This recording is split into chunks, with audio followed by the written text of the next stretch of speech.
Yesterday we talked about work inside the text when we talked about the Magi or the wise men, who in later Christian tradition became three kings. Last week we talked about the importance of travel to our Christmas stories, and today I want to combine those two, and I want to talk about work within the text as it relates to travel and location. So you've probably noticed, if you're reading along with The First Christmas by Crossan and Borg, and by the way, if you're interested, it's on Kindle and Audible and a whole bunch of other formats. It's not too late to get started in it. We're about a third of the way through. But you'll notice that the Matthew narrative and the Luke narrative don't match each other when it comes to travel. And so the Luke narrative is probably the most famous formulation, where they start in Nazareth, they have to go down to Bethlehem, that's where Jesus is born, they return to Nazareth. But in the Matthew story, they actually start in Bethlehem, they head to Egypt, and then they end up in Nazareth. There's two interesting things about this. One is, the authors of the book say, some people really want to harmonize these two. They want to match them up so that they're not so different from each other. And in the book it says, you can't do it. But actually, it's not that hard to do. You just have them start in Nazareth, go down to Bethlehem, head over to Egypt, and then end up back in Nazareth. It's actually not that hard. I thought the comment was really funny because as somebody who was taught to, and felt very compelled to harmonize these stories, to smooth them out, there are lots of little tricks that you can do sort of with the text or beside the text to get it done. But the other thing is that some people have said, since those stories don't match, since the geographies don't match, then you can't trust either of them. And of course, that's not necessary either. What's best to do is to avoid those two camps.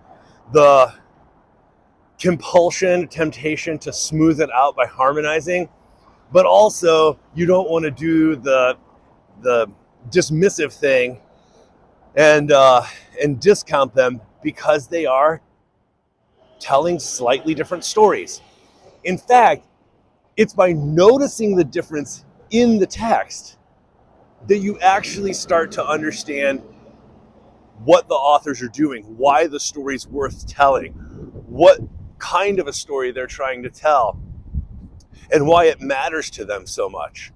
It's actually by paying attention to the text, not by harmonizing them and not by discounting them or dismissing them, but by actually attending to and accounting for what's going on in the text and the differences that you start to see. For instance, that Matthew, the reason that it's important for him to go from Bethlehem to Egypt, he has to get this story, the overture at the beginning, he has to get him to Egypt because, and this is the big point, he's going to tell an Exodus story. He's going to tell a deliverance, a liberation story like Exodus. So he has to get him over and has to connect it to Egypt because there's a new Moses that's going to be the hero of our story. And you can see so many other things. And tomorrow we're going to talk about names, why names are so important. But if you don't let Matthew tell his story and set it up the way he wants to with this overture, by having them go from Bethlehem to Egypt and then end up in Nazareth, you will miss so many of the Jewish elements from the Hebrew Bible and the Exodus story that he's going to try and tie in throughout the rest of his chapters.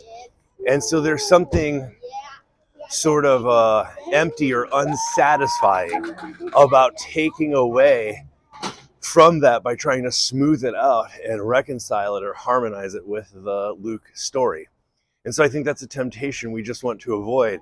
Instead, we want to embrace and account for to attend to the differences in the story so that we can later talk about why Mark has no origin story and that John's is sort of a cosmic Christ beginning, and why the early churches, including the Apostle Paul, don't seem fascinated with Jesus's origin story or conception story at all. Is there's going to be something that comes out of that. So let's not try and dismiss or reconcile or smooth over the differences, but attend to them and account for them and let them lead us to where the authors are trying to get us to go.